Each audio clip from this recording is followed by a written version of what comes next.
Committee. I'm Councillor Mary Wheel, Chair of the Committee, and I'd like to welcome all those in this committee room and also those watching on YouTube as we're live streaming this evening. Before we start the meeting, I would like to ask members of the committee to make sure they turn their mobiles off or onto silent, because we'd like to start with 72 seconds of silence to remember those who lost their lives in the Grenfell tragedy.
Thank you.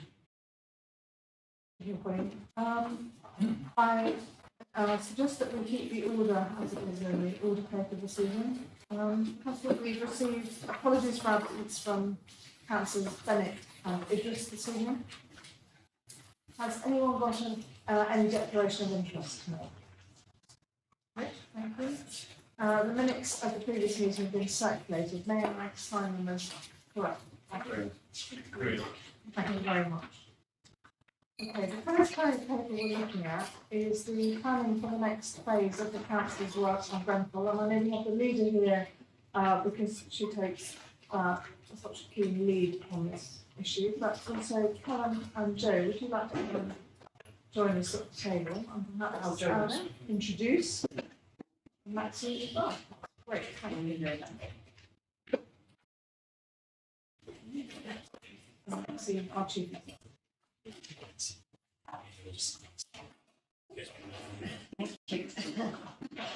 So Mary, if I can just begin by saying this report sets out the proposed approach to the next phase of the council's work on Grenfell in 2024-2028, and it outlines the plans to provide ongoing support to bereaved survivors and also for those living in the immediate vicinity of the tower.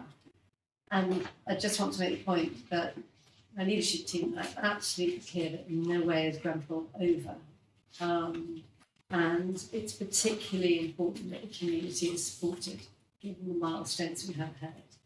And with that, I'm going to hand over to officers because I'm really here because I want to listen to what your committee has to say, because this report will come to leadership team for decision on Wednesday. So I thought I'd be here in person to hear your reflections and your questions. Thank you. Can I just add in there that this paper was late to this committee. It's a long paper, but I just wanted to say that really I understand why. There were lots of complicated discussions behind the scenes, and actually it was all about prioritising the needs of the Grenfell community and making sure that people didn't hear things from this paper that they should have heard via a different way. So although normally I would deplore and excoriate officers for giving us a late paper, in this case I do think it was thoroughly understandable, and I want to thank the committee as well for rallying to and reading a very long paper in a short period of time in order to contribute tonight. So thank you for everyone. I just wanted to preface it with that so you didn't have to make excuses because I know you've explained it thoroughly. Yeah, I think, thank you, Councillor. Just to add a few points about what the paper covers. So fundamentally, it covers three main things. One, around the plans for how we provide direct support from 24 to 28 to the bereaved survivors in the immediate community through the Restorative Justice Programme, which the paper explains about. Secondly, a really important refresh of the Joint Strategic Needs Assessment, which sets out our understanding of the needs of the communities, both now and in the future, and the ongoing impact of Grenfell upon them. And thirdly, more detail on the Grenfell legacy conversations about changing the council and our next steps in progressing that important piece of work. And I think hopefully the three components of the paper set out a pathway for us both ensuring that we continue to understand the needs and continue to learn and adapt services, but also address feedback that we've heard quite clearly, both that people need and want and deserve ongoing direct support through the major milestones that are still ahead, but also a recognition of the fact that direct support to those who have been affected isn't considered enough, and that what people also want to see is an organisation that understands learning from Grenfell and attempts to change for the better, as set out in our council plan and as further through the legacy papers. Thank you. Does anyone else there want to add any more, or shall I open? I'll open the floor to the questions. Sydney, let's start with you. Thank you very much, Chair. I've got just a quick question on the NHS and their support in relation to this paper. I've marked a number of areas and I'll take you to them if I may. First one is on page 41, final paragraph, it's not numbered, but NHS dedicated service. And then I can take you back to page 33, figure 3, which is the NHS North West London. And then finally, I'll take you to page 19, second bullet down, the NHS support. Seen previously that there was a figure of £50 million that the NHS was supposed to be providing. And previously, I've asked if something can be shown as to what the NHS is doing, how it's doing it, how it's going to be impacted. Because it looks as if there's quite a lot of mental health support going in, which may not be provided strictly by the council, but is in fact provided by the NHS. There's about 8 or 9 other mentions of the NHS. We don't get any clarity as to what they're doing, who they're doing it with, how they're doing it, how it impacts what the council's doing. So given that it's supposed to be a joint service provision, I believe that the NHS has got a statutory duty, according to this paper, to go with the council to provide health, like the officers to sort of report back on what the NHS is actually doing, give more clarity. Thank you, Councillor. I think it's a well-made point, and if I may answer it in a couple of different ways. So, I think firstly, the NHS's 50 million is entirely separate from the council's, and therefore the work that we've done through the recovery programme is separate to what they've done over the last few years, and also the work that they are committing to do beyond 2024 is also separate and funded separately from the restorative justice programme that's described in the papers. I know that we were hoping to come together with the NHS today, but they weren't able to make it. I believe that they've We're coming confirmed to the next meeting. for the next meeting, where I have been assured by colleagues that they will be bringing information about their provision for people, for you as a committee to be able to look and explore and scrutinise essentially. The extracts that you've highlighted come from the Joint Strategic Needs Assessment, which is our desire to look forwards and ensure that we have a more joined up provision to date. I think it'd be fair to say that the two programmes that have run up from 2019 to 2024, although we've obviously tried to ensure there's not duplication, they have been separate provisions. And I think what we're hoping to achieve through the Joint Strategic Needs Assessment is a shared mutual understanding of the needs of the community now and in the future, and a shared understanding of how people want to be supported, so that we can make sure our combined investment going forwards better addresses the needs of the population. So can I just follow up, just a very quick question? Yep. If someone needs support and goes directly to the NHS but doesn't tell you, does anybody tell you about it so that you know? On an individual case basis, no, and I think that's appropriate, because if someone wants help with their mental health or their physical health, people may not want the council to know. If they give their consent for information to be passed over, then of course we understand. So within the dedicated service provision that supports the survivors and the bereaved, we've got 2 offers, both from the council and the NHS, that's trying to help that same population. in about half the cases, people consent to information sharing, and we're collectively working on the cases. That sometimes means that my staff, and sometimes me, are helping people attend important appointments and making sure that they're getting access to the right support. But other people, sort of as outlined in some of the Grenfell Legacy feedback, have a lower level of trust in the council and don't want the council to be aware of their particular health needs, either generally or those that are attributable to Grenfell. So, although in an ideal world it'd be great if it was all merged and we could deliver a more seamless offer, I think we have to respect choice. The important thing is not to have one model for everybody, but to adjust to people's needs and wishes.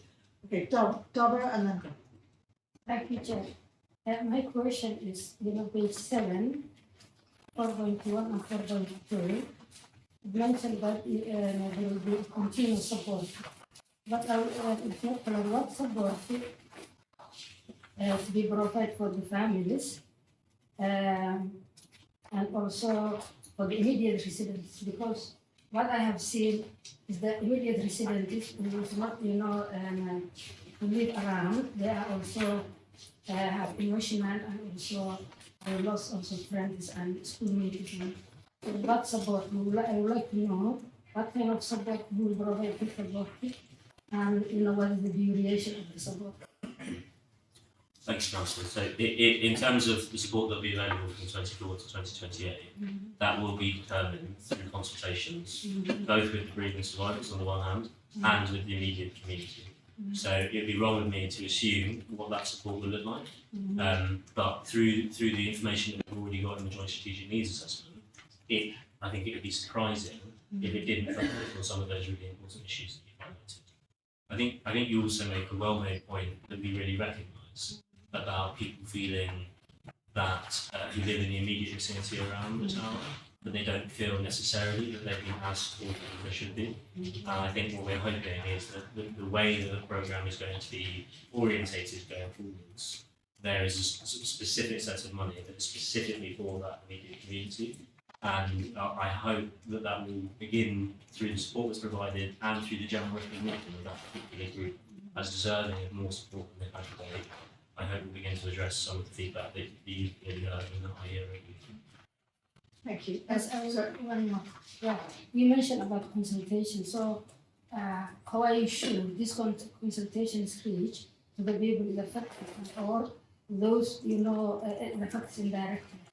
How can you make sure the consultation reaches them? Because many residents, they mentioned they don't get any consultations, and there is really online. Yeah, so thank you for that point too. I think in terms of consultation generally, in section 5 of this paper, we've gone, and 6 I think, we've gone into quite a lot of detail about what's informed. We've got quite a lot of information about the approaches that we take to that consultation. We want to try and take the learning about what's worked and what hasn't worked before. I think from a community perspective, outside of the bereavement survivors, what I hope will be different this time is we'll be clearer about a particular population who we're really targeting, we really have to hear their feedback. Before, outside of bereavement survivors, when we've consulted with what we used to call the wider community, we sent communications far and wide, and we definitely heard a lot of feedback that I could understand why people maybe felt like they'd been missed. Instead, what we'll be doing in the future is we will still be welcoming feedback from people who live across North Kensington, but we'll be really targetedly focused on those who live in that immediate. Thank you, Greg. And I think you probably remember last time we discussed this within the last council year, I was concerned that there was a cliff edge in council policy in 2024, and I was reassured by the table, the top table, that actually there wasn't. So let me warmly welcome the fact that there is now a plan for the next 5 years of consultation. So well done, thank you for bringing it forward to us. 2 questions, if I may. The first one is this phrase that appears near the top of the paper that isn't the paper's title, which is Restorative Justice Programme. It strikes me as being quite a legalistic title, and it doesn't, in my view, perhaps have the plain English advantages of Grenfell Recovery Programme. But I'm wondering, are we bound to that title because of the civil claims legal settlement, or is this a matter of choice, and is that something that's open for discussion as part of the consultation process. And the second question, which I think builds on Dahabo's question, is that the dedicated service, the council's dedicated service, has been, if you like, the centre of our provision for the last years, and seems from feedback that we've received in this committee to be an extremely valued part of the service for those who receive it. To what extent is that safe, or is that what sort of changes do you envisage to that, to cliff edge to appear there for the people who receive the service and still value it? Thank you, Councillor. So on the first point, the restorative justice as a title, you're absolutely right. It comes currently from its process as part of the resolution of the broader civil claims process and the global settlement agreement. That's the title that the lawyers gave it. That's the title that you've inherited essentially at this point.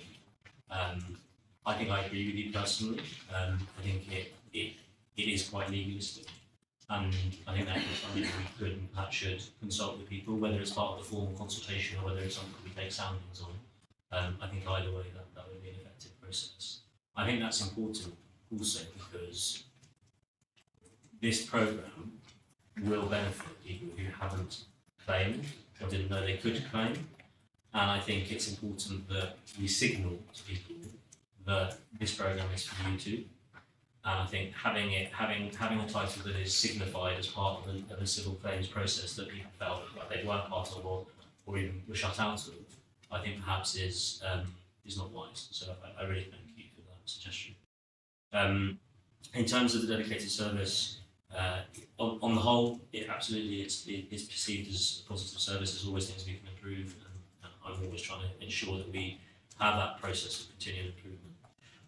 What we have within the future programme is a committed budget for bereavement survivors, that if people wanted similar services to continue, the budget is sufficient for that. Now, we will be consulting very, very clearly though with bereavement survivors as to what forms of support we can. The dedicated service has worked well in general, but we need to be really clear that needs are changing. That people need different things, that as the JSNA points out, between the bereavement survivor population, it looks like needs will vary more and more between different parts of those groups. So we'll need to have a model that can take account of that. But we've had a very effective conversation with the Dedicated Service Steering Group, which is made up of 23 bereavement survivors, who made very similar points, and who want to ensure that what's working well continues. And really, I think the consultation process will flesh that out. The most important thing is there is ring-fence money for that population to be spent in the way that they want, which is exactly where we were within the recovery programme that led to the dedicated service. So one assumes that people choose to design what it works. Okay, thanks very much, Callum. Thanks very much for your efforts and your colleagues as well. Callum, is it just worth adding very briefly? I think the issue you've raised about dedicated service applies to the whole programme. We are looking at the end of one programme and the beginning of something new, and I think that's important. It's important to be clear about that. But that will mean not only is there a lot of work to do as the paper sets out in designing the next phase of support, there's some work to do in thinking about how we transition what we currently have into a new phase of support, recognising that it might look very different given some of the things that we've just discussed. So that's something we'll obviously want to come back to the committee on, perhaps later in the summer, probably in the autumn particularly, to talk about what we're doing to make sure that people supported through the current programme also continue to be supported in the new system, or by other parts of the council or by the NHS. Thank you. Lucy. Thank you for this report. On page 34, you note that the bereaved survivors and local people are concerned they are being forgotten. Public authorities are moving on from tragedy.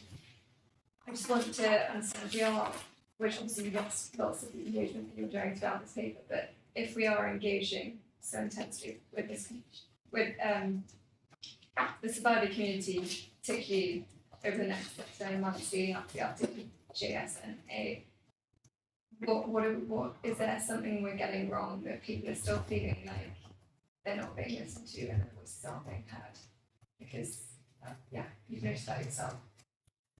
Yeah, thank you, Councillor. That's a really pertinent question. But I think to some extent it's about the fact that in this last few months there's been uncertainty about what's to come.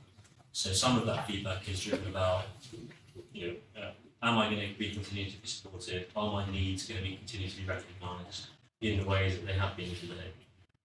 And you know, while all organisations are now in a better place, and this paper marks the beginning of the council's formalisation of its future commitment to that cohort, you know, the NHS are 100% committed, but they're not quite at the stage of making public papers. So I think there is some sort of residual uncertainty still in that space.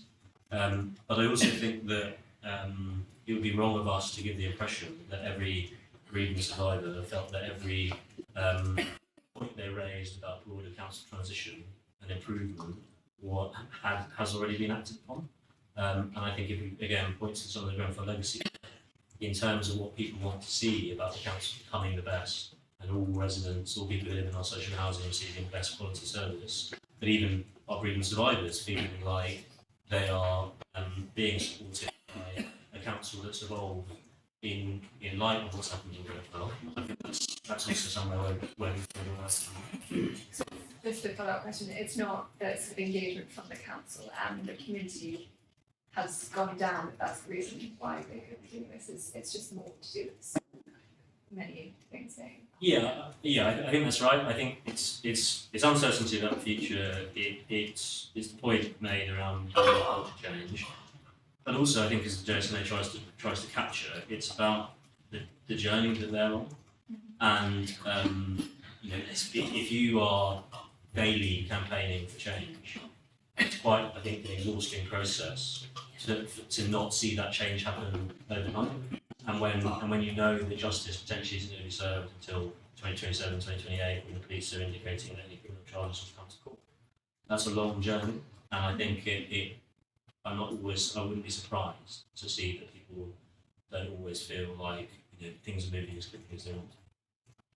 Thank you. Thank you, Chair. I have a couple of questions. Let me start with page 20 on 5.2, building evidence-based. What the journey that we have, the journey of recovery.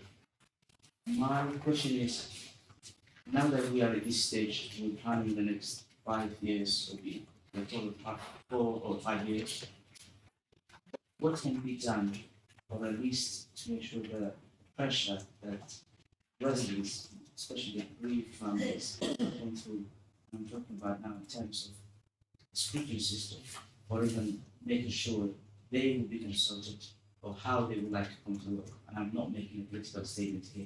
I really would like to see council leadership, councillors, everyone working for the officers, and perhaps to ask them if they would like to see, as we're moving forward with the Grenfell recovery stage, the next stage, to have one position, we can call it whatever it is called, but one position so that at least whether it's education, health, any other thing can be looked at. That's one thing. The second question that I would like to education, and I mentioned this 4 years ago. We know some of the residents, when elderly are involved, they can come out and they say a few things here and there. Children are the most affected, and education is number one. And forgive me if I haven't had a lot of time to read the paper, and I will come back if the leader allows, probably in the next few days if necessary, before the leadership meeting, and specifically about education, on what plan we have. We mentioned Grenfell's scholarship or something similar, and how can we, the number of children who get excluded school or closed it or impacted, what can we do about that in the long term? And I really want to see that education, even if we have to call it Grenfell scholarship or any other fund, those who cannot speak for themselves, the parents and others, they come to the scrutiny, they speak, they come to the council, but they don't, and that is number one for us, if I leave those two questions. If I have follow-up. Thank you, Councillor. I think the point around, your first point, which is around enabling the community to, particularly the bereaved families, to have easier routes to scrutinise what we do and to hear about what we do and everything else. It is something we do here quite a lot. People feel tired from lots of consultations, lots of meetings that they need to go to, so we recognise that reality. I think that what we're trying to do through these arrangements is to reduce unnecessary duplications and consultations, so about aligning the NHS's conversations with ours so that we can get one set of feedback and reduce that burden for people. We're also looking at the moment about re-looking at the Grenfell Assembly conversation to be able to provide a singular place where you can get some of those critical updates, and looking at reinvigorating that and repositioning that so it's more focused back on Grenfell than it has been about for the last few meetings.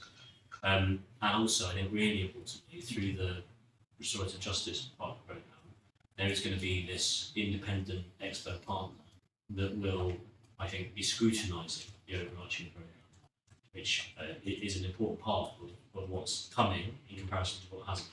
So what we've often heard in the past is a sense that the council is marking its own homework with its recovery efforts. And while we've come to your committees and produced impact reports to try and be as transparent as possible about what's not working, I recognise why people might have felt that. And so I do think it's a strength of the future that there will be independent scrutiny of the effectiveness of what we're doing, which will be developed with grievance survivors and the immediate community in the months to come, which therefore I think will give some families the ability to be involved in that, but also, I hope, give people the sense that some of that scrutiny is being done for them to try and take some of that pressure off people. Now I know not everyone will trust that system, but I'm hopeful that some of those things will make a difference to people. In terms of education and children, yeah, absolutely. I think you're entirely right to highlight that area. One of the things that is mentioned, I think, briefly in this report, from a dedicated service perspective, is in our last survey, one of the things that we heard is that grievance survivors didn't feel like we were doing as good as we could be for supporting their children. So we are in the process of agreeing with the steering group an additional investment for ensuring that all children 0 to 25, children or people 0 to 25, benefit from additional focus. What we've seen through a grievance survivor perspective is primary school kids and secondary school kids have been sort of pretty well dealt with. There's been lots of support. We've got a lot of 0 to 5s, and we've got a lot of sort of 16 to 21, 22s that haven't necessarily had focus support, or as focused support as we perhaps should have been providing. So we're putting additional investment there, which I hope will make a difference, and I'm very happy to come back to this committee in months ahead to sort of evidence where we've got to on that. More broadly, what I really welcome through the future programme is a ring-fenced pot of money that is purely for education and training. So in total, there will be £14 million for education and training. It is for grievance survivor children, it is also for children in the immediate community. And I think understanding that I think is the first time. We've obviously had the Grenfell Education Fund, which has done a great job in many cases, but this is the biggest amount of investment we've had in the whole time since Grenfell on education and training. So I think making sure that we spend that money well to address some of those concerns and ensure that children and young people's horizons aren't limited by their experience with Grenfell must be a requirement of the future programme. Can I allow just one question? Yeah, and then I'm going to Kirsty as well. Really, thank you. Really pointed out exactly what I want this work. Many, I think, residents would like to hear. In terms of that £14 million for giving up for education, I think that's a good start. I'm sure other universities, Imperial College, UCL, top universities in the country, we can approach them and perhaps facilitate a path to education, which is a pathway to prosperity. Is there any way we can get the local councillors, particularly the councillors where notably where the disasters are happening, can heavily involved in that process, and other councillors from the south who are background for education and the leadership and the chief executive to really have a kind of a committee where we know everything that's happening in terms of education support. Other things can be done, but in terms of education, and this can be seen in the long term to support 5, 6, 10 years, whatever that we can do, rather than just relying on senior officers. And I respect you do a good job. And I know this morning you were responding to Grenfell related. I won't talk about specific casework, but thank you for that, for taking your time with your email you sent this morning on my constituents in the Ghana work. Can we get that kind of committee or senior level so that we can actually focus on one point to say let's support our community? Thank you, Councillor. I think definitely in terms of engagement with local councillors on that future consultation has to happen. I personally would welcome that broader question. Yeah. Firstly, I'd like to say thank you for the work that is very my question follows up a little bit on what Claire was saying earlier on, but one of the things that I noted in the paper was this is a big piece of consultation, and it recognised that some of it may not be completed by the beginning of the programme next year. There are elements which are already in place, so some of the funding goes beyond 2021 schools. But the thing that I wanted to ask about is, have you also considered looking from the point of view of those people, because we're now 6 years on, almost, from the national tragedy, the individual circumstances of individuals will have changed due to their age group as well. And in addition to transitioning through different phases of the rental program, and so on, they'll be transitioning through different stages in their life. They'll be going from primary to secondary to independent adulthood, perhaps. And has that dimension been considered? Because I know from all of us who are parents recognise that sometimes these stages are rather difficult, even in, if you like, non-traumatic circumstances. So in this case, there must be an additional that needs support. Yeah, thank you, Councillor. I mean, absolutely. I think that's one of the reasons why, from a dedicated service perspective, our survey identifies an area for us to improve. Because if you looked at the previous survival age population for children and young people, we didn't really have any originally who were sort of 16 to 25. Over the course of the last few years, we've now got a large chance of children and young people who are thinking about wanting more support to help them make decisions, massive life decisions about whether they go to college, how they get into work, and what they experience, and how they are set free from their experiences over the last few years, if you like. And I think that's an example where we're trying to transition and change. And I think more broadly across the programme, that's something that we always continue to do. So it's a good question. Okay, and sort of supplementary when I do that is that one of the phrases that stood out in the report was the phrase of no wrong front door. And having experienced several wrong front doors, in relation to residents starts to lead questions just to say, not in relation to growth, but in relation to law. Has the team, I mean, one of the strengths of the AA service is that it's holistic, joined up, and customer centric. It's not siloed. It does provide that join up across the piece, across the disciplines, departments, but also over time. And has the team considered how to communicate the lessons that you've learned in running that process? How to communicate that to all the other parts of the council in support of the council pursuing its aim to become the best council through the council plan, totally the council plan. Joe's been doing a big piece of work. Yeah, thanks, Councillor Scott. I think there are two issues there. There is one about how people access Grenfell specific support, and I think you're right there. The dedicated service for bereavement survivors has been a kind of single point of contact for people, and it has acted as that front door. I think there is a lot more work to do thinking about the next phase of how what is currently quite it's a wide range of different services and initiatives which aren't always perhaps as joined up and sometimes feel fragmented to people. I think there is a specific piece of work thinking about designing the next phase of support so that there is a clearer sense of what is there, how people access it, what the links are between those Grenfell specific services, and what those links are from those services into mainstream services, both council and NHS. On the point about the no wrong front door, that was something we heard very kind of strongly through the Grenfell Legacy feedback. I think people felt like they wanted to be able to pick up the phone to the council and know that whoever they spoke to, or whichever route they went through, that their issue would be gripped, passed on to the right person and dealt with up to the point of resolution. And I think that's something that requires, it's not just a kind of customer service or a customer access piece, it runs right across any resident-facing services. And we heard quite a lot through the consultation about, that both means the phone lines, but it also means officers who are out and about in the community. And people talked quite a lot about the visibility of the council in the community and making sure if you bumped into someone and raised an issue, and I know this will be familiar to all of you as ward councillors, that was kind of gripped and followed up. So one of the things we want to do with the Grenfell Legacy work is look at what needs to happen internally within the council to join some of that up, because I think, speaking frankly, we've got a situation now where some queries are dealt with very well, particularly when they're quite straightforward, particularly when it's a kind of transactional matter of getting something resolved.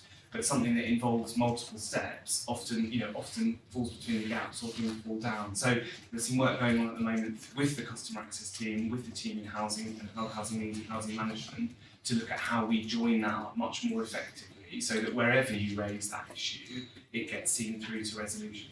I think it could also, do you think that we've also, as far as the sum of all of us, transfer talent and officers, transfer a cultural shift as well as a system shift? Yeah, cultural and training. And I think that's what the team have been doing. So they've been workshopping how to essentially have good conversations with people that place people at the centre and that follow it through, how to be proactive, how to sort of advocate. And essentially what we've been trying to do is share skills that we've often truly learned the hard way of some of the failings that happened right at the beginning of the response, to share those with the rest of the organisation. But I think you're leading practitioners, you're exemplifying best practice in this area, which is great. And what's interesting, Councillor Pascal, is that the feedback from residents and the feedback from staff often echo one another. So where residents are having conversations that they're finding frustrating or difficult or not getting somewhere, often staff are experiencing some of the same issues, perhaps for different reasons, because they don't always have access to the right information or the right connections or the right knowledge. So I think it's putting those two pieces together and working out how we kind of move forward to build a much better system. Will you be reporting back to us here on that piece of work? Yes. Thank you. I'd like to raise a couple of questions. I can see that we'll just do the committee and then I'll come to you. So clearly we've touched on the independent expert partner, and I absolutely agree. I mean, I think it would be very refreshing to have an external partner marking our homework, but also contributing to how we develop the consultation and so on. So I think are we convinced? When I look at it, it's quite a big ask of an organisation or a partner to come into this slightly, this very unique situation and have the right skill set to perform quite a wide variety of tasks. Are we confident that we're going to find the right person and what happens, or right organisation, and what happens if we don't? Thank you, Councillor. We're in the middle of that process, so I think it'd be wrong of me to predetermine it. I understand from claimants' lawyers that they have 3 good proposals from people who've performed not this identical role, but equivalent roles in terms of ensuring people's voice are heard, ensuring they work on restorative justice programmes nationally and internationally. So I'm hopeful. And I think how we're going to try and position it is that they'll be working alongside residents. And I think any organisation who's sort of worth their salt will see that the residents are the experts in terms of what we need to do, and they'll be providing their professional expertise alongside. I think just the other sort of comment or challenge I wanted to make was over the consultation, and I made this challenge before, which is, are we being explicit about what we think a consultation looks like? Are we holding ourselves up to a standard of reaching the right number and the right assortment or variety of people? I didn't quite see that here. I think it's essential that we do that, because then, I think having an independent expert partner will help us in this respect, because they will also hold us to account. But I'd quite like us to hold us to account as well, very publicly, and that would be my suggestion. I've made it before, so it's really surprised. No, thank you, Councillor. And we did, I think the last conversation when we were talking about the Grenfell legacy work, after your challenge, we put a figure in and we delivered. Exactly, you did. And I think perhaps we should have put the figures in here. What we've tried to do in this paper is set out our proposed approach to the consultation, notwithstanding the fact that it will be for the independent expert partner to essentially improve it, but just to try and facilitate all of the different channels that we're going to be reporting to. See, I was the leadership team and now this other partner. But that doesn't excuse the fact that we can. Well, this is an iterative process, but I would just like to see something on those lines in the next iteration, I guess, is really what I would suggest. Claire. Thank you very much. I don't know if I've perhaps missed an email, and if I have, I do apologise. But I'm a bit disappointed that the Nottingdale councillors have not been invited to come to comment on this paper, given that how much it affects our residents. And so I think we will be submitting our response in due course to the leadership and to the Scrutiny Committee, so that you have that input, which I'm sure that you will welcome. Now, I just wanted to raise a couple of points. First of all, this paper is fantastic and really welcome, but I think we also need to acknowledge how we got to this point. That in 2019, the council chose to adopt a recovery strategy which had no consultation of the immediate community. And as a result, that's brought us to where we are, and that perhaps answers some of the questions about why people still feel they're not listened to. So I think this is really positive going forward, and really fully support that. I don't know how many of you knew about the meeting that was last night with the Brentford community and the council discussing about health impacts and concerns. And I think the absolutely devastating impact on people's lives in Nottingdale Ward in particular, but also in Boston and Kensington, actually was left in no doubt last night. And there is a very strong moral argument that people who have had their lives turned upside down deserve to be compensated for that. And that brings me to my next and final point. I'll try and be brief. The question of restorative justice. So this fundamental part of the settlement, which the council and other defendants have entered into with a group of people. As we know, Grenfell actually impacted and caused trauma to an estimated 11,000 people. The vast majority of Nottingdale Ward were not part of this settlement, have not consented to this, and this restorative justice cannot be imposed upon them as Grenfell was imposed upon them, as the recovery strategy that didn't recover was imposed upon them. And this, I think, also speaks to the question of culture change, which is absolutely vitally important. And I try to be hopeful that we can all, as Councillor Ali has said, work together towards achieving that aim for the benefit of the residents, and in particular, those affected by Grenfell, and of those in particular, those who have been neglected within the response and recovery to date. It was 6 years. There was quite a lot of anger last night, but that was the very first conversation that the council had come to residents to talk about the health impacts upon them. And it's really great and really positive that that is a first step in a conversation. It's great that it's happening, but I can really fully understand the pain and the anger of residents that it's taken 6 years to get here. So, it's a mixed bag, it's swings and roundabouts.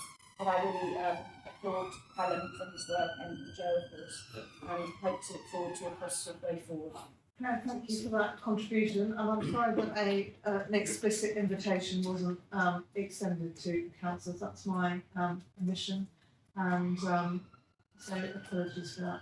Callum, did you want to reflect on anything that Claire said there? Or? No, yeah, thank you very much, Councillor. I think in terms of your point around the imposition of this, I think what we tried to display in the paper, and we've had conversations with a lot of people who aren't claimants, so totally recognise that the majority of people who are from the immediate community are not claimants. Even some survivors and bereaved are not claimants. And therefore it is incumbent upon us that everybody who is highlighted within the JSNA as needing support, so all those bereaved survivors and all those people who live in the immediate community, have a real say about what the shape of this programme comes forward. So I take that challenge and I hear it and I can understand its history, but yeah, I'm committed to ensuring it doesn't happen.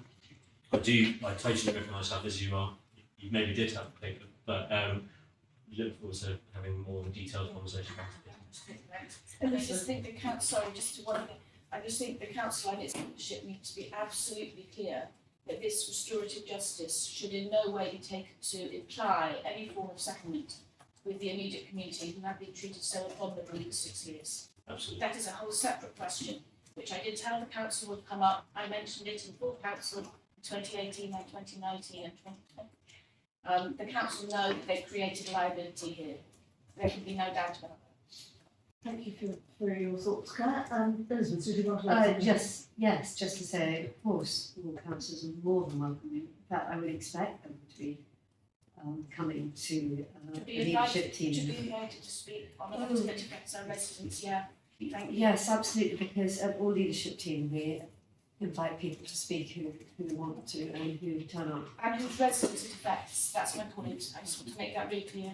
I haven't just like popped in here Most for fun. Yeah, I'm representing my residents here, and this paper has a massive, massive relevance to all of my residents. Yes. And as such, their elected representatives who share your mandate Elizabeth, within the council should have been invited by rights, and I do fully accept the apology from Mary, so thank you. So, and that will be left by the leadership team, so that's. Absolutely. That's, You're more than welcome. my mistake That will I be expect made to up come. by the leadership team, thank you.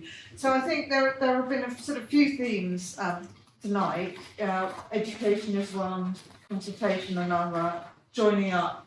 Those are just sort of our reflection. I mean, this is all about laying the ground for a consultation, so we're not really here to make particular recommendations, but I guess that we're asking you to take those thoughts into account in the next sort of stage of this.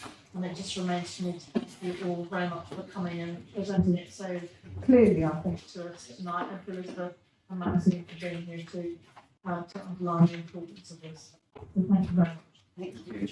Thank you. Okay. We've been waiting very patiently there. We'll move on to our next report, which is the report from the Antisocial Behaviour Conference. How's that antisocial? So, Greg, do you come and join us up here? Thanks, Carl, thanks, Greg.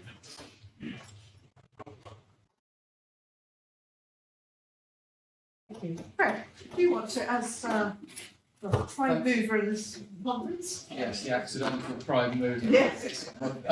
Chair, thank you very much. The report speaks for itself, and most of the members here tonight were present in the meeting, so I'm not going to rehearse everything that's mentioned in here. But I do want to say it was a successful evening, successful model. It's better than the death by PowerPoint we occasionally have in the past when we're doing this statutory duty requirement of the Scrutiny Committee on the public order every year. I think there were about 30 residents in attendance thereabouts.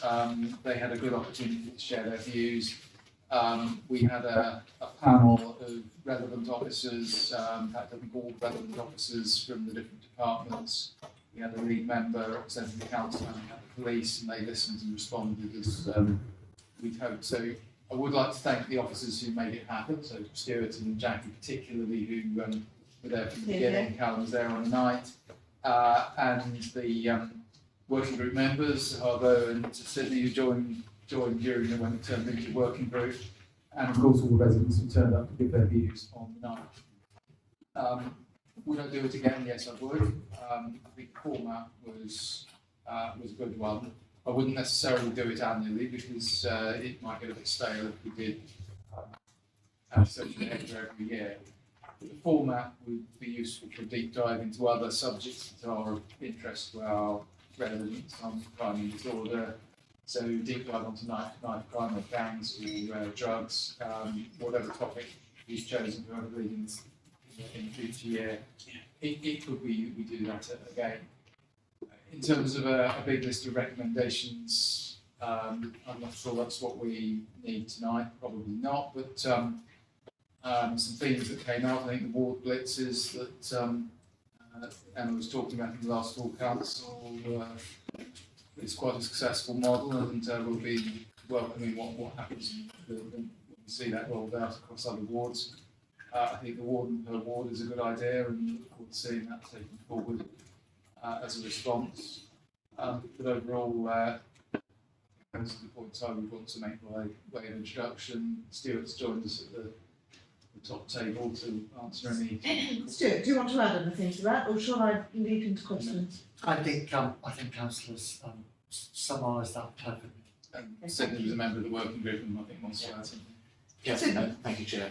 Thank you, Greg. I echo everything that Councillor Hammond has said, and I just make one point on page 14, paragraph 2.1. There were lots of very, very good interventions from the residents that came in relation to police and policing, and I think that it might be the case that we want recommendations from the police if they can be made, rather than from council wardens and the things that are under our control, because I think the chief inspector took notes and then answered some of the residents directly. But I think it's quite important that we understand what those recommendations in relation to what they plan to do for us would be quite helpful to be documented somewhere so that we've got them for future use. And then on page 18, the last bullet point just refers to the London Mayor. I think it should be the Mayor of London to distinguish it from the Lord Mayor, possibly in the City of London or other mayors, but it's a London Mayor to the Mayor of London. I think it was talking about the Mayor of London. Yes, That's a more correctly, it should be the mayor. Lucy? I was just going to say thank you. I'm very sorry I shouldn't be there on time. The main thing that jumped out at me was that a common theme seems to be that residents don't know who to contact or where to go to necessarily when they're reporting these issues.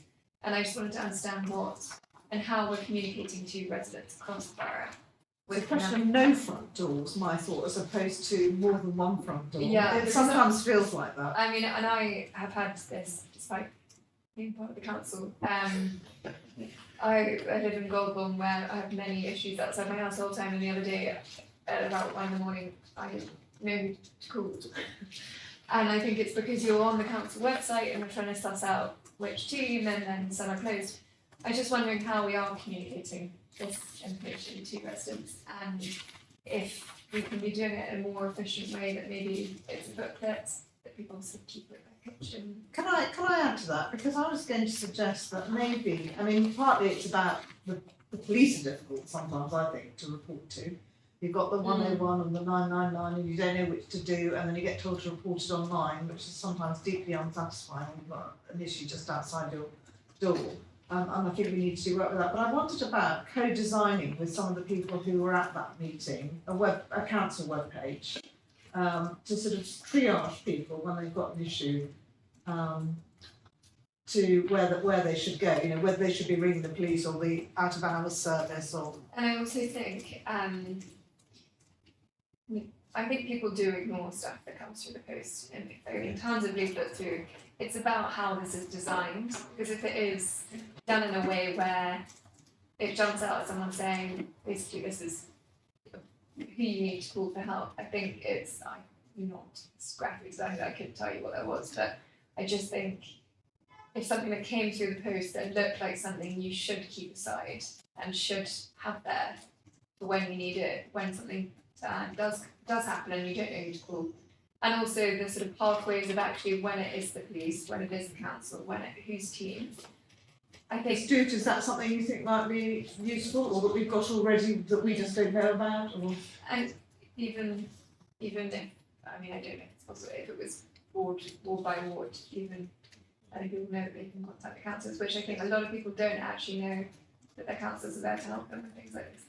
Well, not necessarily at but if they're having issues anyway, I think. Stuart, do you want to respond to that? So we're not in there. Sorry, So Greg's ask of everyone at the top table in summary was, what's your one thing that you want to take away from this? And my one thing that I said I want to take away from this was a recognition that we have not got it right, either the police and the council together, on how people report concerns. So if we're the focus of the conference was antisocial behaviour, but I think you've seen from the report that people bring other issues and other concerns. Drugs was a key concern. Yeah. And the council has a key role in responding to drugs. There are lots of different roles. I'm going to talk about that. Police have a primary role in responding to crime and antisocial behaviour around drug misuse. But the different teams that were represented, so the strict population outreach team, the noise and nuisance team, the council's antisocial behaviour team, our housing antisocial behaviour team, we all have different ways that we communicate with residents. We provide information to residents via our web pages or through direct engagement or through printed materials. And antisocial behaviour is a broad and at times it's a broad term which is subjective. So antisocial behaviour is alarm, distress and harassment. And that's a personal, it's not like burglary. So you make kind of personal assessment around how that's impacted you, and you then have to make a decision about or what's the nature of this antisocial behaviour, and then where do I go to access to report that and to try and get something done about it. And I don't think that we have cracked that nut. So that is something that we are taking away. I don't think we're not alone with this. Other local authorities sort of struggle with this as well. I think some authorities have done it better. I think we need to borrow with pride from other local authorities. I do like the idea of co-design as well. I'm involving residents within that. So I think that was one of the commitments I said at the end, wasn't it? Right, we take that away as well. Thank you. Cassie? Thank you, Chair. I think, as I said before, sadly I attended the meeting by Brian, rearranged the commitments, but I do welcome this really important conferences or meetings being done for the community, and I would rather use the term community safety rather than antisocial behaviour, because it makes that specific. So community safety can be, we can explore a bit more than just antisocial behaviour. And in terms of the year, like Lucy said earlier, ward council is really relevant, and some of us have their contacts out there and some don't. And yes, you pay the price of getting a call 10 at night or even 3 in the morning sometimes with that big gap.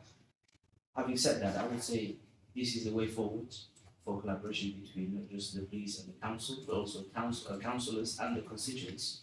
And I would rather have this kind of meeting specifically time for 1 or 2 issues every 6 months, rather than leaving it to a year. Because if we need to gather information and build on, waiting for 12 months, it's almost full. We've been, the time has passed basically. I would rather support if we were to think about 12 months, rather 6 months rather than 12 months, and a conference on this. But it could be 12 months for the big. I think a conference every 6 months might be over. Rather than it. Rather than a conference, we can call it community meetings or community safety or something to update councils. There is a community safety. Rather than Jackie, do you want to? calling it one time. I think maybe Stuart could give some information about there's all sorts of different meetings that have happened recently around antisocial behaviour. It might be helpful. So there is a resident-led, shared, safer neighbourhood board, which falls underneath the purview of the Mayor's Office for Policing and Crime. And each ward has a ward panel, which is a resident belong to, and councillors. That was the second of last month. Yeah. And that then feeds into the Safer Neighbourhood Board. Yeah. And that is kind of, and the council is sort of represented at the Safer Neighbourhood Board, less so the ward panels. The ward panels are really about policing. The Safer Neighbourhood Board is about policing and the broader community safety aspect that the council's involved in. And that's the formal locus, if you like, for that interface and for those conversations. And just add, I go along to that occasionally. It's quite a useful forum. Do we all get invited as councillors? I can't remember. I think we probably did. And I go to my ward panel every now and then. The statutory duty on us is to do an annual event as the Crime and Disorder Committee. That's a duty that we have as the Overview Steering Committee. It doesn't mean to say we couldn't do more. If we have the resources, put the resources into it, prioritise it over other things, and that's a matter for the committee as a whole under the chair. I'm taking the view on that. Darby. Thank you, Chair. The conference was really well presented, and our chair was doing well, and was organized well, and also Jackie Stewart came.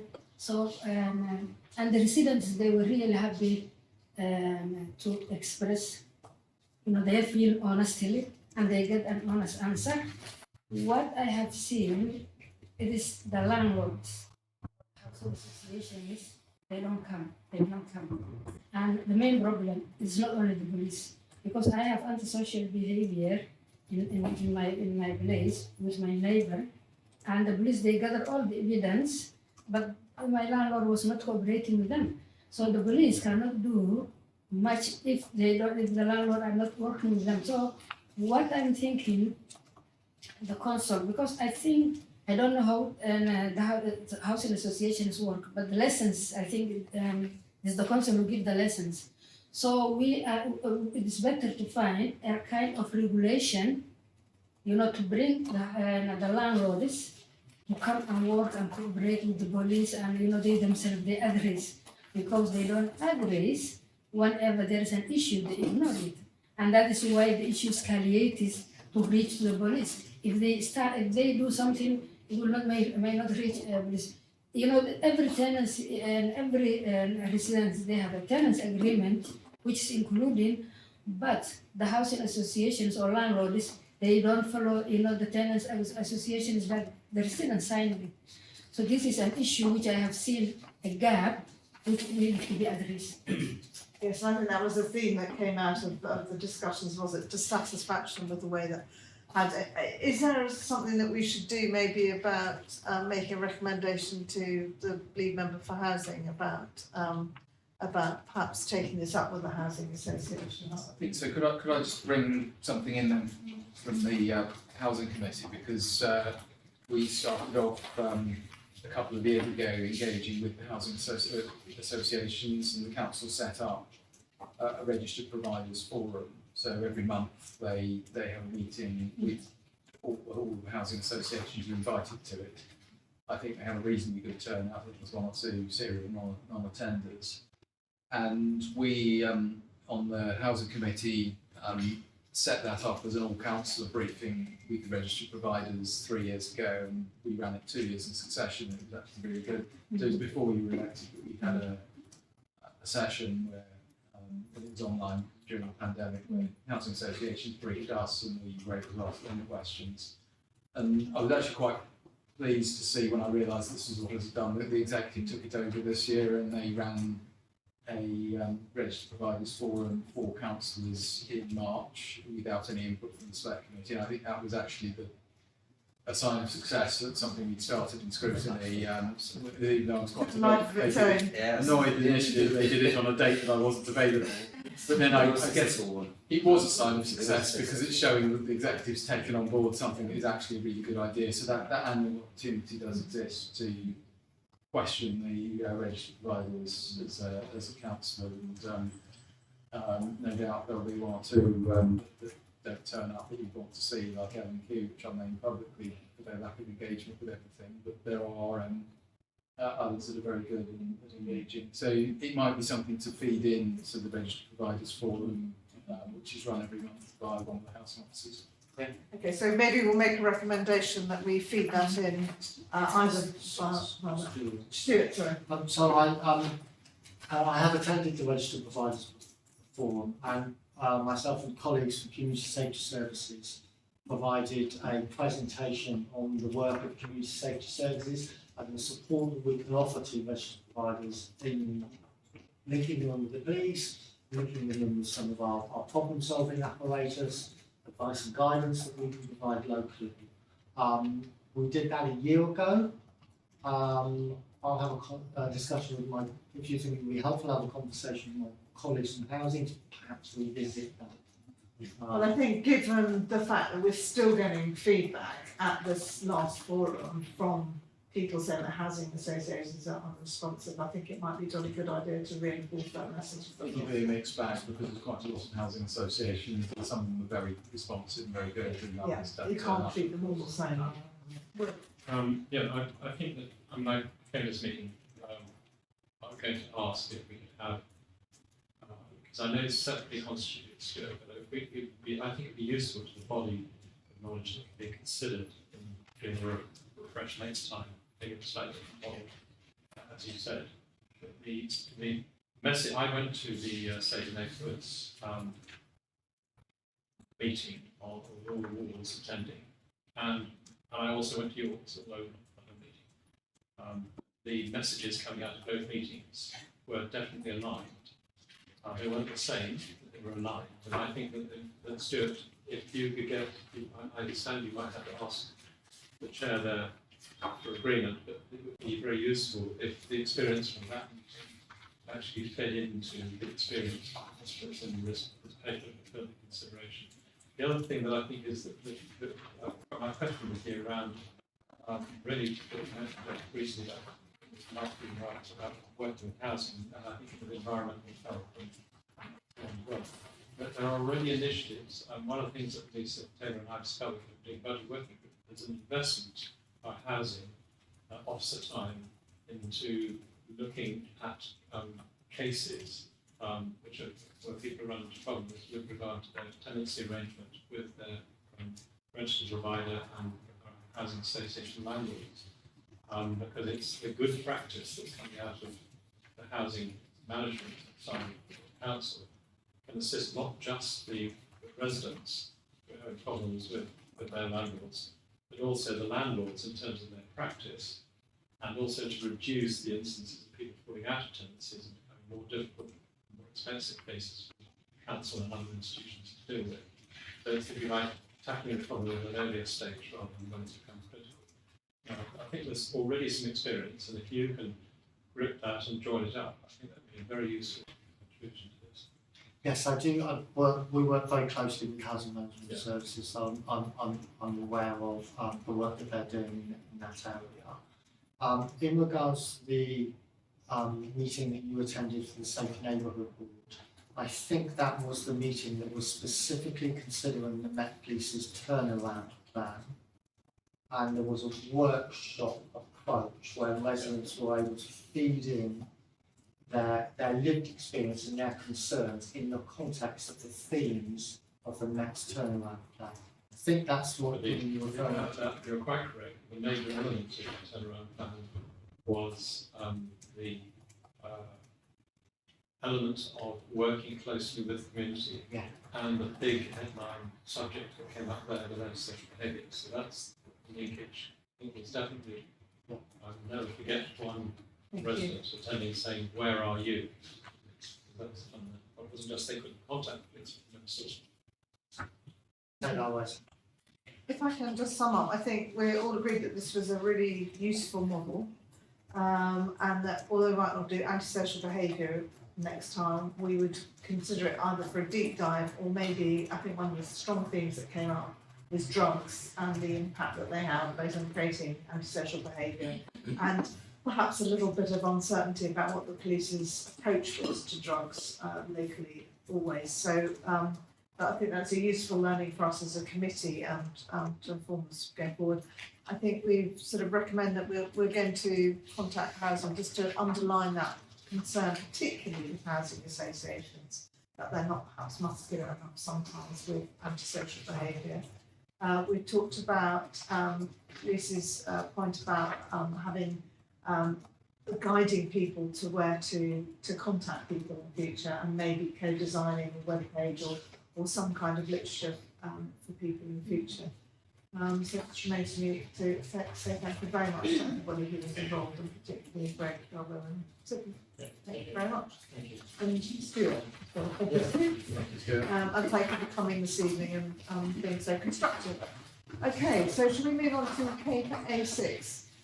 Yep. Lisa, did you want to come and join us or and give your thoughts? I think Jackie's going to introduce this. Obviously, for us as a committee, effective financial and budget scrutiny is a very important part of what we do, and we're always trying to work out ways to make sure that both we use our own time and the time of officers and lead members as positively and constructively as possible, and find the best model for doing so. So Jackie, do you want to introduce this paper, which has a number of options? Thanks. I know everybody will have read the paper. So the Overview and Scrutiny Committee is the lead committee for budget scrutiny. It has been since 2019, and that's done through the working group. So obviously the approach is evolving, improving over time. So as we've just finished this round of budget scrutiny, it's appropriate just to take stock about what's worked, what could be better. In 4.2, I've highlighted the key questions that councillors may want to be thinking about. So how could we widen out budget scrutiny to involve more backbench councillors? how could it be more transparent in line with good scrutiny principles? And also, the scrutiny is very much focused on budget proposals, so budgets and finance don't just happen at that time, it's an annual process. So how can scrutiny be more involved at different stages in an appropriate way? So it's just thinking about what's the right way to do this scrutiny and sort of the right time to do it. And I won't go through the models because you have looked at them, you have your own views. Lisa, did you want to add anything from your experience, your first experience of going through this here? Thank you. I think what I would say is there's no right or wrong way to do this. It's about how it works within your organisation. I think we should be challenging, or you should be challenging, should I say, of us and what we do, and making sure that those questions are asked and are answered. And if you're not satisfied with those answers, to keep asking them. If you are satisfied, that's really important. That's part of the role of scrutiny. There's a lot to look at, so obviously it's focusing. I think that's very important. You focus on either the biggest risks or the high profile or the things that we think are really, really important in the budget process. There's a number of case studies in this report. Jackie says none of them are right or wrong. They're with those individual authorities, so I'd say it works for you more than anything. Thank you. Can I start yes. with this because I'd like to pay tribute to Jackie in particular, and also the input Mary gave at the beginning of the year. Jackie for the hard work all the way through the year and also putting this paper together, and Mary for encouraging me leading this year's work to include the scrutiny committees through the chairs, which we did. We found that a difficult process at time due to timetabling, and I think option 4 here overcomes that entirely by taking the budget working group into the scrutiny committees rather than the other way around, which is what we did this year. The other thing I'd like to add is that Jackie and I also attended a London Scrutiny Network workshop, a training session for a full day a week and a half ago. And they presented for that an excellent paper that actually, that they also asked the boroughs across London about their experience. And it turns out that still there are a number of councils who are operating the Star Chamber in January, and that's what they do. We've moved on from that because we started the scrutiny process in August, September, and worked through officer briefings to get background and then engaged lead members. The framework that's in and I think one of the things I'd recommend is the papers that went to that working part of that training session are made available to all members of scrutiny, particularly OSC, because in there one of the key points that comes out is there's an annual programme for scrutiny that they're proposing. And scrutiny should not be done in January. It should be something that happens all the way around the year. It should be based on using the medium-term financial strategies, so a 3-year working rolling programme, and that will enable a discussion to provide the right background discussion of deep dive items within your particular areas of work in scrutiny, but will also enable about 90% of the scrutiny of the forthcoming year's budget to be done by November, prior to Christmas, because there's a scramble at the last moment when there are certain key things like level of settlement of government and then final policy decisions by the leadership team, which all culminate in January in very quick order. But looking at the Centre Scrutiny's experience of this is that 90% in all cases, or most cases, is already decided previously because there are statutory streams of finance which have to be followed and a whole number of throughput financial arrangements. So it's really the margin things change. So rather than trying to do everything in January, we can do deep dives into environment or into housing or into health at different times of the year in the context of the scrutiny committees. So it won't be a question of the scrutiny chairs going to a budget working group. It will be a question of the chair of the budget working group to probably get to all of the scrutiny committees to get an injection of that discussion into what they're talking about. Thank you, Ron. Any other? Great. So my question is, now I understand the concept, and thanks for your private discussion, which really helped me understand this. I support what you're proposing. Questions for Jackie, and really, are the select committees scheduled to sit at the right time in the year to do this effectively? Looking at the programme, we've got 5 meetings a year is one of them to set up specifically to do this. It's a major piece of work that needs to happen at the right time. So if we're talking about the budget proposals, then yes, they will be in November.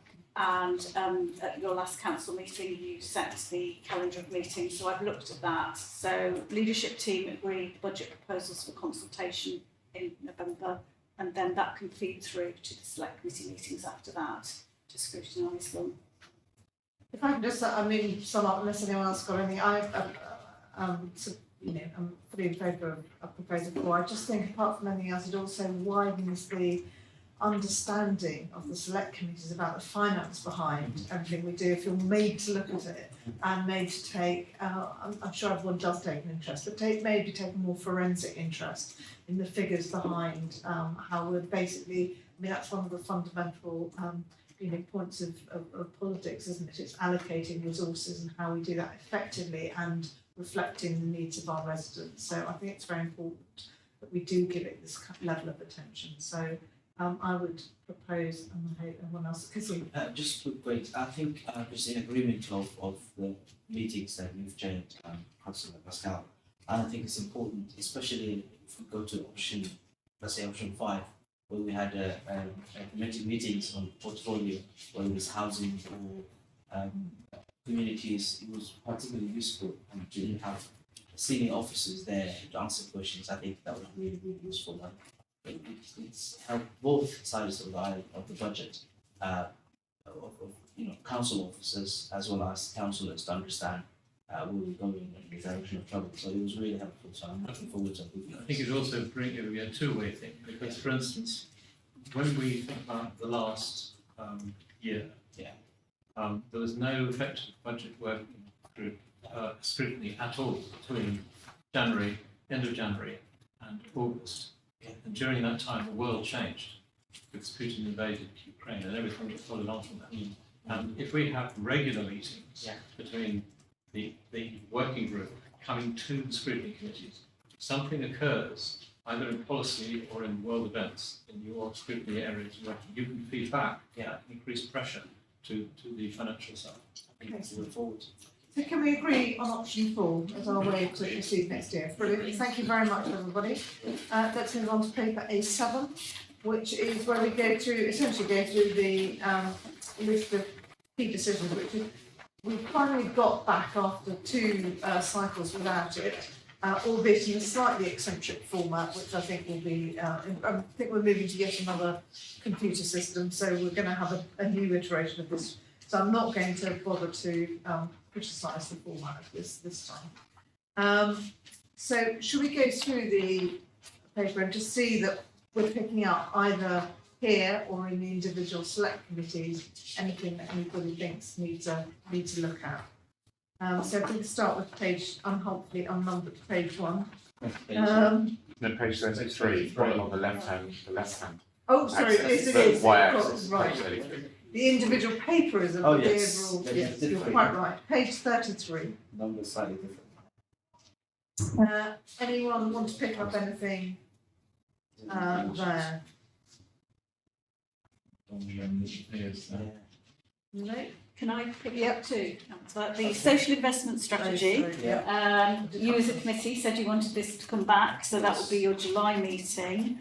And the net zero investment strategy, I think that was highlighted for the Environment Select Committee. Right, sorry, I scribbled down there. And also the medium-term financial position and budget, etc. That would come to the July meeting. Oh, sorry, I did have another one. The implementing council-wide service standards. Is that something we should be looking at? That's we did have some discussions about that with the lead officers, and your view at that time was that you wanted to see the monitoring reports, because they've been co-designed with residents, and at that time you wanted it was the actual product, the monitoring reports that you wanted to see. You're absolutely right. So I did forgetting about that. On the next page, 34, I'm looking sideways. I was just wondering if those two, the older people's preventative and the learning disabilities, were being picked up by the Adult Social Care Select Committee or whether they were. I had another one I was going to bring up, but I do.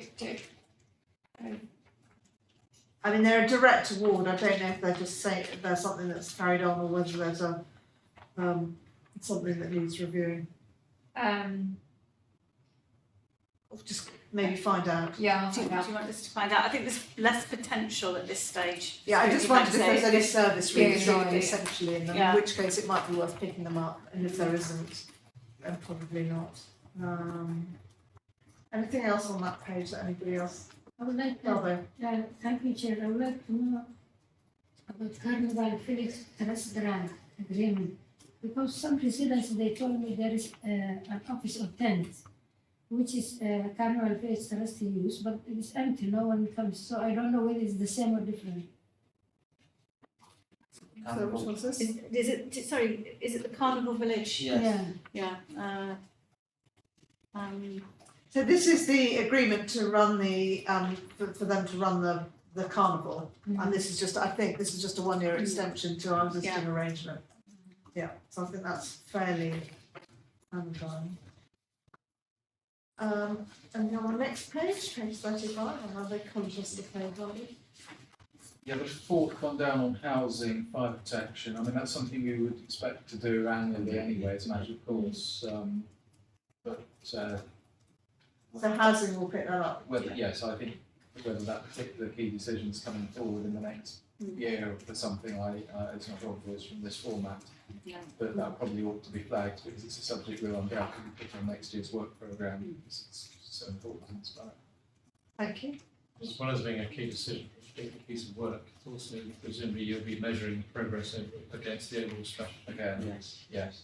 That's the routine. It's a full annual done. So I don't know how this links into that, but that piece of work we'll do anyway. But I would imagine that if there's a key decision, we'll be included within that piece of work. Sydney. And just following on from Councillor Hammond, the smoke detection and fire alarms, is that also going to be housing? Pretty routine. It's that's more of a contract. A routine contract. award, which is quite a lot in housing. Page 36. I didn't know what the amazing spaces investment was. Oh, I think Stuart could have answered that if he was still here. Right. We can get more information. Should we just get some more information on that? And actually, the next one I want to ask, while it's not here, is the adult learning procurement. I actually haven't. It's not adult, that's adult social care, that's UC. Is it? It's not. It's not adult education. It's Oh, adult sorry, education. yes, I'm so sorry, yeah. Yes, I'm right, or yes, it's, Yes, you are absolutely right. that is so unusual. We Not have to reading make that properly, I record it, minute it. It's about adults. How often does that happen? So yes, I wondered if, I mean, we haven't actually, I don't know if they've discussed adult learning recently, but. Not recently, no. In a Zoom area. No, sorry, it's my mistake, this is. We're doing Public services, I just saw the words adults and it's not yours, it's your social. And I just saw learning. Apologise. We were both thinking, shall we draw that one to Wallace's attention? Yeah, That may be see if she worth wants to taking. take it, yeah. New committee will probably look Yes, into it. Yeah, the new committee will definitely look into that. Anything else on page 37? Yes, I think it'd be worth asking the Environment Committee as to whether they want to look at the adoption of local list building consent order to windows. It sounds very nerdy, but actually it's going to affect every resident association, every conservation area in the whole of the borough.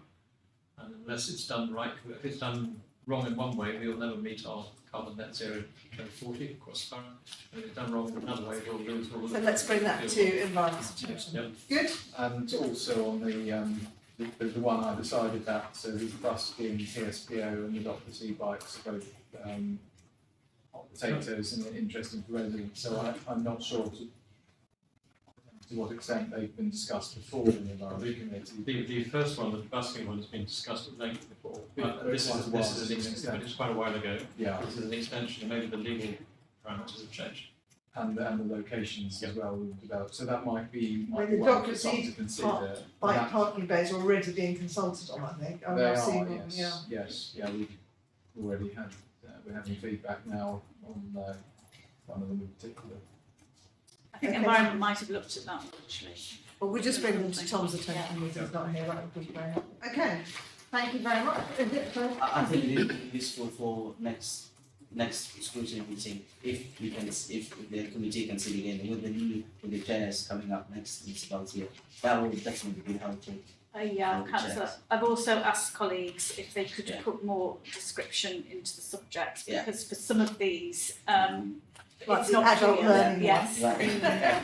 Don't want to harp on It's still what not I'm right about them. So I have got a prototype, or I don't know if that's the right word, or of the next iteration, and I have suggested to colleagues that we should let scrutiny councillors, this committee, see that. Yeah. To say, is that information actually useful for you at this meeting to select the key decisions that you think need to be focused on? You do need more information. Up until 2 meetings ago, we had a format which had developed and evolved over Yeah. about 2 years, and it was finally actually quite useful format, Yeah. and we got familiar with it. Blown away at one. Well, it was this, at least we got one, but I wouldn't mind seeing the old one back, but there we are, and love that.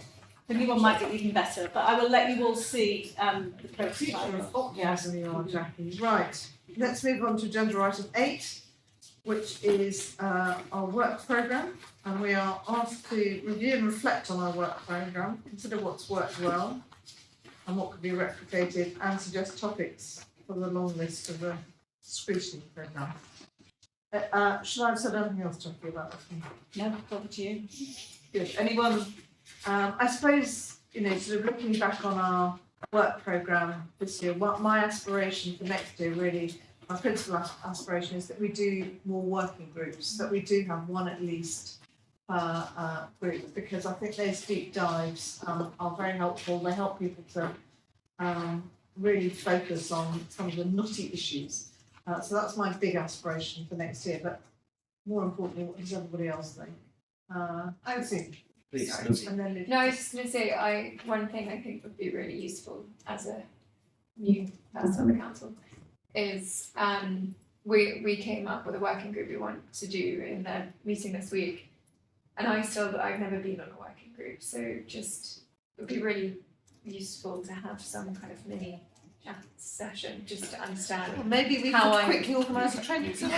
I can assist you with that. Yeah, So yeah. I've recently refreshed the guidance, I can talk to you, but colleagues from the Housing and Community Yeah. Select Committee have a good track record sitting next to you on working groups, so Okay. you might Yeah, also well, talk to fellow councillors. Yeah, I absolutely. I think we want to do one on thinking about projects that we could run to our borough on preventing suicide and different initiatives, but I never run one or don't know how No, it no. even works, Yeah. but James has been. We will support you, we'll provide all of the information, but it is also useful to talk to councillors who've run them as well. I agree with you on that front. Absolutely. Perfect. I'm happy to tell you that soon. Well, I've got 4 people. And may I say, Lucy, did you want to? yeah, I just want to add to that point, Lucy. I think the housing committee, both the chair and the vice chair sitting here, have a good track record.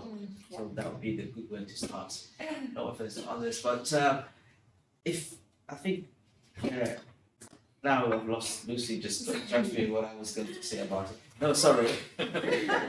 Coming back to the point, now I got it. Okay. I think we have done well for the year, and most important, I think what we also need is to revisit some of the lead members who may not have been, I would say, very scrutinized or supported or suggested. I think one of the areas that I would definitely suggest more now would be, now that we're coming out of COVID and the economy is getting back, and hopefully to really consult or maybe call in a couple of times the lead member for the local economy and supporting the businesses. I think that's crucial, because businesses are coming out and coming back to life and the support they need, and to make this borough a borough that innovates, and I think that will be something that we I can think all what work might on. be really helpful is if you articulate that into a theme that we could and submit it for the long list. I know I've off my own topics had been contacted with residents about Portobello Market and the new markets progress. So I'm feeling feeding that one into the, I will do that. into the issue, but that would be really I will be helpful. checking. Tracy, do you want to? Yeah, well, the one thing I would want to get out of, the single top thing is visit, getting out, because I've said that for every one of the 3 years I've been vice chair of housing that I want to do it, and the first 2 years we were knocked off with the pandemic, and it sort of we didn't do it this year, so that's one thing I would like to do that we haven't done. I'm going to say what we have done has been successful and good in both that committee and this committee. But that's the one thing I would change. thoroughly endorse that. Now I know I've got a free run at vice chair of housing unexpectedly, I will take that forward now. What we used to do was have a pro forma for visits as Yes. well, and then people would be assigned a visit at the beginning of the year, one each maybe, Yeah. and then submit as part of the committee papers their reflections on their visit. I mean, it's particularly useful for stuff like adult social care. I mean, it can be as banal as the carpets are looking, not good enough for our residents, to something more profound than that. But I think all of those comments are useful. I think visits. Yeah, in the very short time I did on the committee, Well, that's would you something I was. I'd support the visits thing, and I'd also just like to put on the record, I recently joined the Family and Children's Services Committee, and that committee had, I think it was 5 visits to nurseries over the last few months. It's really stepped up, so there's been a lot of visits to the nurseries and also to the libraries. And in addition to the visits that you've talked about, the sort of what we call rota visits, where you have the list at the beginning of the year, I think, you correct me if I'm wrong, councillor, what's been really helpful is visits that are on a connected topic in advance of the actual meeting, because you're going out, particularly talking to residents, service users, and that can bring the report. So we've got some of the best practice in terms of family centres in this borough, amongst those in London. And out of that has come the suggestion for a working group for next year, which is the integrated, or how good are we at integrating the team around the child, the 0 to 11 provision for children. So that's FCS has already discussed this, and that's probably the topic that we want to have a look at, because it provides the best chance for transition to adulthood and so on, or into higher education. And it also provides both health and wellbeing outcomes as well if there's an integrated. We're getting better at it, but we're not perfect, because different parts of the borough have got exemplary experience, some with new family centre provisions, but other parts of the borough, there's still a need that needs to be fulfilled, so it would be useful to look at both better and improved. Just a couple of quick ones. What came out of the antisocial behaviour conference was on drugs, whether we're doing something specifically on drugs. I'd like to certainly see that, and then whether we're doing something on the council call for action in particular. Okay, so can we feed those in? I mean, do you want to articulate that a bit more? Make a specific suggestion of something, and then just give it to Jackie, and then. You might want to think about also the Adult Social Care and Health Select Committee and developing that, depending on whether you're coming from a community safety angle or, looking at prevention and other topics. Okay, well, I think out of this we've underlined our commitment to, or resolution to do more in the line of working groups next year, to up our game on visits, both because it's good, it helps us to do better scrutiny. Individuals amongst us will articulate some of the things we talked about in terms of suggestions for that long list. I'm hoping for contributions from all around the council to that, and obviously from the public as well. So I think that's it. Do I need to cover anything else on that? Just to say, you'll be doing the statutory scrutiny again, so the community safety, and we had a conversation earlier about maybe asking the borough commander to come in, but not to do the PowerPoint, to maybe talk about crime, the Casey review, turnaround compatibility. Now we've got the borough commander again. Yeah, because. Can I raise one issue? I don't know whether this is the right place to do it, Jackie, you could advise me this. We did talk, you and I, about the tracking of recommendations. So that happens at the select committees. Right. And then we have the master tracker that sometimes comes here, but because we've had a bit of a pause on the working groups, there hasn't been anything sorry, there have been things, but there has been less to report. But I can bring that to the next meeting. Lovely. We can have it as a summary of No, what's it's just happened. that having taken recommendations through this committee, leadership team and the council, now wondering when they're going to get looked at as to whether they've been acted on. Well, they get looked at the relevant select committee. So there's the report back within the statutory 8 weeks from the decision maker on whether they've been accepted or rejected, and then the committee agrees with the decision maker when it would be appropriate to come back. Yeah. So does it even back 6 months or a year, depending on the complexity. So I have been talking to colleagues about the budget working group, because there needs to be a report back on those, but that's a very complex set of recommendations. So, but again, going back to perhaps a simpler one to titrate the progress in terms of annual rate of investment on environment, the environment sector we're working with. Yeah, that would go back to the environment. So we go to environment, but one of the recommendations we made is that should be the pace of progress that should be checked every year. It's rather like what Cassie was saying about the pace of progress of certain work within housing as well. That will stay on the environment. Yeah, it will stay with environment. Right. And I can bring the consolidated master tracker here, and that's another thing I'd actually like some feedback from you as councillors about. It's important for overview, because you are the overview committee. Maybe not to the next meeting, because that's such a full meeting. Maybe the one after. The one after. But just see Then what's useful for you from the overview. Thank you, Chair. I know you're going to say it similar, or you will agree with me. May I thank officers really for this municipal year. It's been really great, and particularly the housing team and Jackie, especially for really wonderful support and the leadership in the scrutiny. Without the support, we will have easy. Thank you very much. Very quite well made. Perhaps we can ask Maxine to relay that back to the whole team. Lovely. I think that's it. I think I can bring the, unless anyone's got any urgent other business, I think I can bring the meeting to close, and thank you all very much.